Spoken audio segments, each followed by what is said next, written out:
주영석 기자의 뉴스 속으로. 뉴스 속으로는 예방과 치료의학도 최고, 리퍼도 최고, 시니어 어르신들에게 서울 메디칼 그룹이 최고, 서울 메디칼 그룹 제공입니다. 네, 오늘 중부 아이오와 주에서는 대통령 후보 첫 번째 경선 아이오와 커커스가 열리게 됩니다.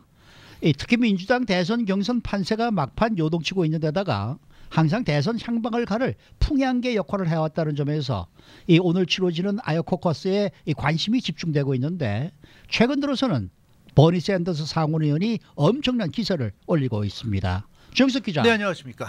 어제까지 발표된 각종 여론조사를 보면은 역시 버니 샌더스 상원 의원이 기세를 올리고 있다, 이런 평가네요. 그렇죠. 공화당도 오늘 하지만 공화당은 트럼프 대통령 지지율이 지금 90%가 넘는 걸로 그렇죠. 나오기 때문에 네. 의미가 없고요. 100% 트럼프 대통령이 될 거고요.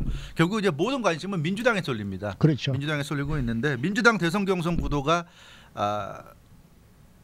크게 4파전 양상이죠. 네. 조 바이든 전 부통령, 버니 샌더스 상원의원, 엘리자베스 워런 상원의원, 핏 버티저지 전 사우스밴드 시장까지, 그리고 그 뒤를 에이미 클로버시아 상원의원이 추격하고 있습니다. 그리고 이제 3월 슈퍼 투스데이부터는 마이클 블룸버그 전 뉴욕시장이 가세하기 때문에 이제 4파전에서 5파전, 6파전까지도 갈 수 있는데, 근데 당초에는 이렇게 후보들이 난립하고 특히 상위권 후보들이 좀 엇비슷한 그런 지지율이었기 때문에 2월에 네 곳의 그 경선이 열리잖아요. 아이오와, 뉴햄프셔, 네바다, 사우스캐롤라이나. 그래서 특정 후보 독주보다는 좀 나눠 갖는 식의. 그래서 이 2월에서는 사실 좀 우열을 가리기 어렵고 3월 슈퍼 투스데이가 지나면서부터 좀 뭔가 어느 정도 누가 좀 유력하다는 게 가려지지 않겠는가, 이런 예상이었는데, 예상외로 최근 들어서 버니 샌더스 후보가 굉장히 치고 올라오고 있습니다. 네. 그래서 지금 예상으로는 버니 샌더스 후보가 아이오와 뉴햄프셔, 네바다까지는 거의 석권하지 않을까, 이런 지금 느낌이 들고 있는데, 네. 이렇게 되다 보니까 굉장히 지금 요동치고 있어요, 판세가. 어제 저녁에 발표된 이머슨 컬리지 폴에서는 버니 샌더스 후보가 28% 지지율로 1위, 조 바이든 후보가 21%로 2위, 핏 버티저지가 15% 3위, 엘리자베스 워런이 14% 4위, 그리고 에이미 클로버시아 11% 5위, 이렇게 나타나서 이 버니 샌더스 후보가 상당히 앞서가는 것으로 나타났고요. 네. 근데 CBS 뉴스가 또 어제 새로운 여론조사 결과를 발표했어요. 같은 날 발표했는데, CBS는 버니 샌더스, 조 바이든 두 후보가 25%로 동률입니다. 동률 1위고, 네. 핏 버티저지가 21%로 3위, 엘리자베스 워런이 16% 4위, 에이미 클로버시아가 5%로 5위에 올랐고요. 네. 어찌됐건 버니 샌더스, 조 바이든의 선두 다툼, 그 뒤를 피트 버티저지, 엘리자베스 워런이 추격하는 이런 양상은 비슷해 보입니다. 네. 그 CNN도 아이오와 로컬 언론이죠, 드모인 레지스터와 함께 공동으로 아이오와 코커스 여론조사 실시했는데, 조사 기법이나 조사 대상자들의 응답 과정에서 실제 여론이 제대로 반영되지 않았을 가능성이 있다, 이런 이유를 들어서 공식적인 발표를 하지 않았습니다. 이게 굉장히 이례적인데, 이러다 보니까 오늘 각종 트위터나 유튜브, 이 SNS상에서는 버니 샌더스 후보에 대한 지지 여론이 압도적으로 나오니까 민주당 주류축과 밀접한 관계인 CNN이 결과 발표를 하지 않은 것이다, 이런 얘기들을 하면서 CNN을 비난하는 글들이 굉장히 올라오고 있어요. 네. 정확한 내용은 알 수는 없지만 그렇게 이 사람들이 또 의심할 만한 정황이 또 있다고 볼 수 있죠. CNN이 워낙에 민주당 주류와 가깝고 또 힐러리 클린턴 쪽과 가까운 그런 방송사다 보니까 그런 좀 의혹도 받고 있는데, 어찌됐건 최근에 각종 여론조사 추세를 보면 버니 샌더스 상원의원의 상승세가 두드러지고 있고, 네. 조 바이든 전 부통령 경우에 지지율 답보 상태에 머물고 있습니다. 그래서 오늘 아침 MSNBC 간판 시사 프로그램 모닝조는 아이오와에서 아이오와 코커스 특별 방송 진행했는데, 출연자들 모두가 버니 샌더스 승리를 점쳤습니다. 네. 일부는 버니 샌더스의 압승이 될 것이다라는 예상까지 하고 있고요. 네. 다른 출연자들은 압승 여부까지는 두고 봐야 한다, 이런 얘기를 했습니다. 그러면서 재미난 게, 일부 출연자는 민주당 주류 기득권층, 이 스타블리시먼트들이 이제는 좀 현실을 인정하고 받아들여야 한다는 충고도 했습니다. 그러니까 버니 샌더스 상원의원이 1위가 된다면 그게 현실이니까 받아들여야 되는데, 이 더 이상 좀 버니 샌더스가 1위 하는 것에 대해서 프리크아웃 하지 말라, 이런 얘기까지 했는데, 프리크아웃 한다는 건 기겁한다는 거잖아요. 네. 민주당 주류가 버니 샌더스라고 그러면 아주 기겁하는데, 더 이상 그럴 필요 없다, 이런 얘기도 하는 모습 봤는데, 아무튼 대세는 지금 버니 샌더스인 네. 것만은 사실인 것 같습니다. 당초에 그 민주당 경선이 처음 시작됐을 때 한동안은 네. 조 바이든 전 부통령이 계속 상승세를 타면서 네. 선두 자리를 유지를 했단 말이죠. 그렇죠. 근데 최근 들어서 지금 판도가 바뀐 거 아니에요? 네, 맞습니다. 예.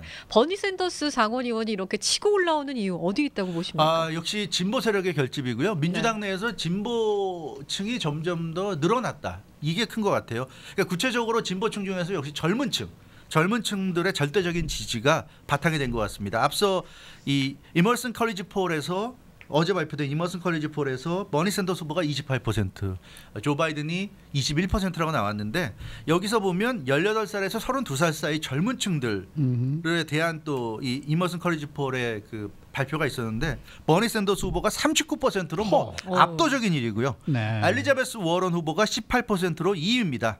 그리고 핏 버티저지가 17%로 3위. 조 바이든 후보는 7%밖에 안 돼요. 4위에 그쳤습니다. 네. 그러니까 18살에서 32살 사이에서는 뭐 상대가 안 됩니다. 버니 샌더스가 39%, 조 바이든이 7%예요.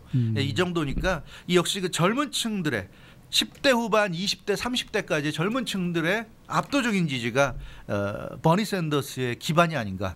이렇게 지금 분석이 되고 있고 이 대학생들 그러니까 대학생들과 20대 뭐 중후반 그리고 30대 초반까지 이 젊은 층들은 현재 미국 사회의 그 시스템적인 문제, 소득 불균형 때문에 엄청난 고통을 받고 있고 이 부익부 빈익빈의 불합리함을 피부로 느끼는 세대거든요. 느끼고 있어요. 그래서 이런 젊은 유권자들을 중심으로 버니 샌더스 바람이 불고 있다.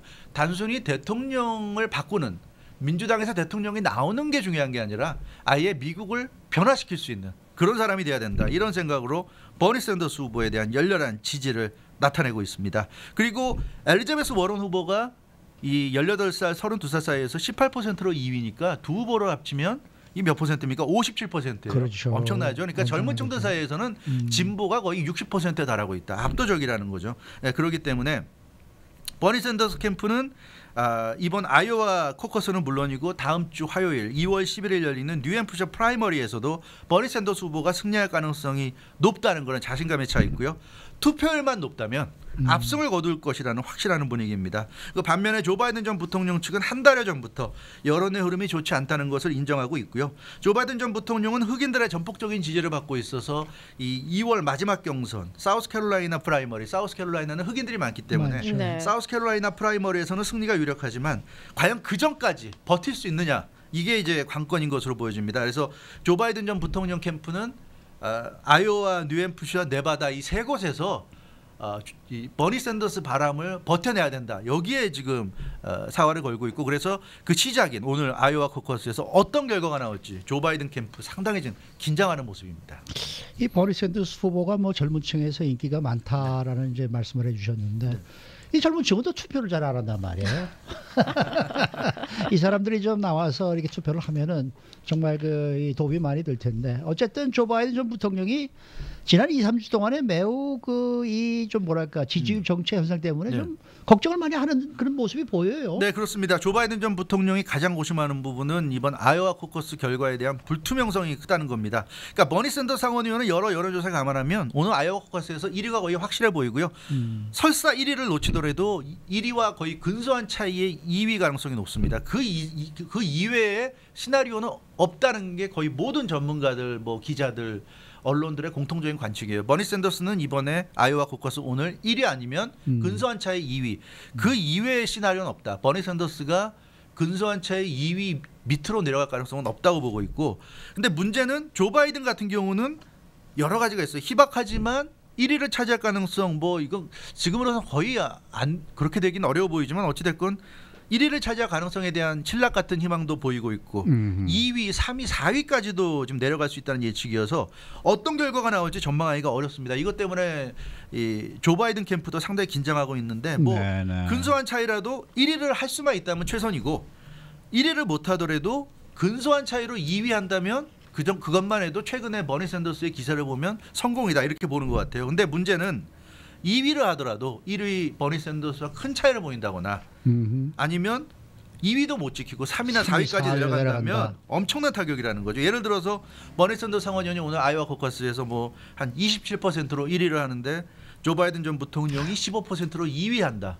이러면은 2위를 해도 그건 망한 결과라는 거죠. 1위하고 차이가 너무 크게 나기 때문에 이 정도면 2위 해도 망한다 이렇게 좀 보고 있고 이 그동안엔 지지율이 주춤하는 게 여론조사에서 나타나지만 어디까지나 여론조사는 여론조사고 실제 투표에서 결과는 또 다르다는 거죠. 실제 투표에서 1위를 한다면 여론조사에서 주춤한 게 상쇄가 되는데 실제 투표에서도 이렇게 2위도 못 지키고 3위, 4위까지 내려가면 심각하다. 지금 그런 생각이고요. 그리고 아이오와 코커스에서 버니 샌더스 의원이 예상대로 압승을 거둔다면 다음 주 뉴햄프셔 프라이머리 거의 버니 샌더스가 1위 할 게 확실시됩니다. 그렇게 되면 네바다까지 지금 버니 샌더스 상원의원의 유력한 지지 기반이 라티노예요. 캘리포니아에서도 버니 샌더스 상원의원이 지금 1위를 달리고 있는데 캘리포니아의 라티노들은 거의 대부분 지금 버니 샌더스 지지하고 있습니다. 그래서 네바다도 라티노세가 강하기 때문에 네바다도 버니 샌더스가 유리하고 그렇게 되면 아이오와 뉴햄프셔 네바다까지 3연속 버니 샌더스 1위 가능성이 높아지는데 이렇게 되면 조 바이든 전 부통령이 굉장히 어려워질 수밖에 없는 거죠. 아이오와 코커스에서 3위, 4위까지 내려가면 뉴햄프셔 프라이머리에서도 1위가 어려워질 것이고 그렇게 되면 당장 대선 자금 후원액이 줄어들 게 확실합니다. 이렇게 되면 이 선거운동하기도 점점 어려워지게 되겠고요. 또 민주당 주류 기득권층 에스타블리시먼트와 보수 성향 유권자들, 중도 보수 성향 유권자들 이런 사람들이 조 바이든을 이제 민주당의 유력한 대권 후보로 생각하고 지지하려고 그랬는데 이렇게 되면 조 바이든은 안 되겠구나. 그러면 이제 마이클 블룸버그 전 뉴욕시장을 대안으로 생각할 가능성이 높다는 거죠. 그렇게 되기 때문에 이 조 바이든 전 부통령 측은 아이오와에서 3위, 4위까지 밀리게 되면 자칫하면 다음 달 3월 슈퍼 투스데이를 시작하기도 전에 심각한 위기를 맞을 수도 있다. 네. 이런 위기감이 사실은 좀 있는 것 같습니다. 그래서 조 바이든도 상당히 좀 걱정하는 것 같은 모습입니다.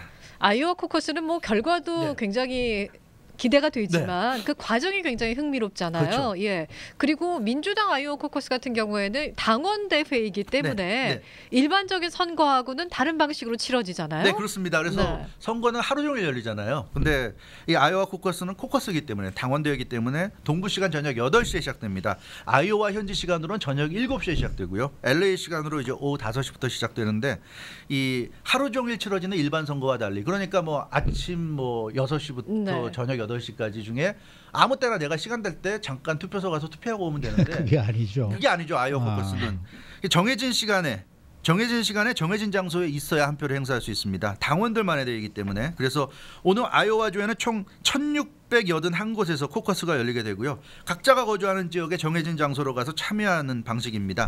통상적으로 학교, 교회, 도서관, 개인주택 다양한 장소에서 당원들이 모여서 누구를 지지할지를 결정합니다. 좀 규모가 큰 그룹은 학교나 교회, 도서관 등에 모이게 되고요. 조금 작은 규모의 그룹은 개인주택에서 하는 경우도 있습니다. 실제 투표를 하면 개표를 해야 하고 그 과정에서 시간이 많이 걸리는데 아이오와 코커스는 사람들이 모여서 거수 등으로 그 자리에서 결정을 해서 바로 결과가 나옵니다.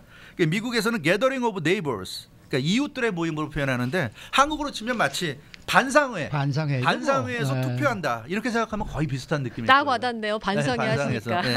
그래서 이 민주당 역사상 아이오와 코커스에서 가장 많은 유권자들이 참여한 게 바락 오바마, 힐러리 클린턴 후보가 맞붙었던 지난 2008년 그 당시 24만여 명의 아이오와 유권자들이 코커스에 참여했는데 올해는 선두권의 혼전도 굉장히 극심하고 누가 될지 예측하기 어렵기 때문에 2008년 기록을 깨트릴 수 있다는 기대를 민주당 측은 하고 있습니다.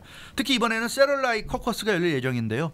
아이오와 주 안에서 정해진 투표소 이 장소에 가지 못하는 사람들을 위해서 60곳에서 세럴라이 코커스, 위성 코커스가 열리고 타주에서는 24곳에서 열리고 해외에서도 조지아, 스코틀랜드, 프랑스 3개국에서는 위성을 이용해서 아이오와 코커스가 치러집니다. 이 투표 방식이 매우 독특해요.